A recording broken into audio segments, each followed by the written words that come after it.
Who did you love at the podiums today? Well, I think we're both in this one. You have to. Johnny Newton just our guy, dude. He's got an electric personality. You've mentioned this before, and it's really, I've seen the episodes before, but I'd see it in person. It just lit up his podium. Yeah, absolutely, just from start to finish. Confidence.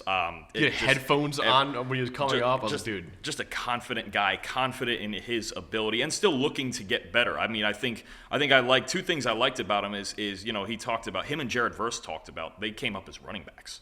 Which is crazy to me thinking about their freak pass rushers. And you can tell Newton likes to learn, right? He talks about growing up and his favorite player was Warren Sapp, and he looks at the Aaron Donalds and Chris Joneses of the world. Like, I'm always interested in those two things, the background and, like, who do you like? Who do you model yourself after? We've heard from several guys. We heard Max Crosby.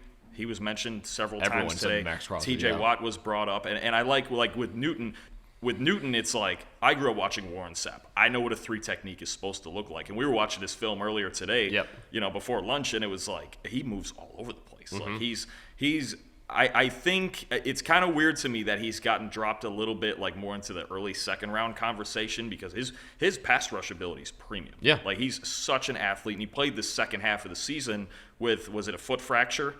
Jones fracturing his foot. Yeah. So, I mean, and so he's hampered the second half of the season, and he's still far and away Illinois' best player and a freak up front. Jared Verse, same thing. Started out as a running back, put on a bunch of weight. That whole story was fun. And then I really like one that I saw, Edifon Ulofoshio, man, talking about his whole journey from he lived in Alaska when he was a kid to Vegas, and like the whole journey and everything he saw at Washington, and just such a humble guy with great character. I was impressed with him, honestly. But really all the guys saw just great character, all of them. A lot of great characters, honestly, and great characters. Like Johnny Newton was one of them. And dude, just to kind of put in perspective how ridiculous his second half of the season was, with basically playing on one foot. He was one of 5 Power 5 defensive tackles with 75-plus run defense and pass rushing grades, 5 sacks, which were tied for 4th in the Power 5, 19 pressures, tied for 8th in the Power 5, playing on one foot. He was still an elite player on one foot. So I agree. I think Johnny Newton's still a first-round talent. And if he falls to second round, man, whoever gets him. I know Eli really wants him on the Cincinnati Bengals. That would be huge for our pod as well if he does go to the Bengals. Did you see that he locked eyes with us beforehand and said, F yeah? Oh, yeah. Fuck yeah. Oh, you guys are tight, man. I know it. He's like, I'm all in on him. And just so confident. Just like brings one of those he commanded that podium. Commanded the podium in his own way. And just, I can only imagine what he would bring to a locker room. Yeah. Like every defense needs like those 1 or 2 guys that are like just the swagger guys, right? Like I think about, like, to me, like Sauce Gardner is like one of those guys, or like I'm trying to think of another one, like even Ray Lewis, right? Used to be like, he's the ultimate swagger guy. I'm just trying to get him. Jalen Ramsey, Jalen Ramsey's a swagger guy. Like Johnny Newton's a swagger guy. Even from the interior, like that's just the type of guy I think you want in your locker. It's just energy. Like it's just a team that needs energy, a team that needs that jolt. Even if Carolina took him at like 33 and we just need an energy guy. I mean, him and Derek Brown and the same.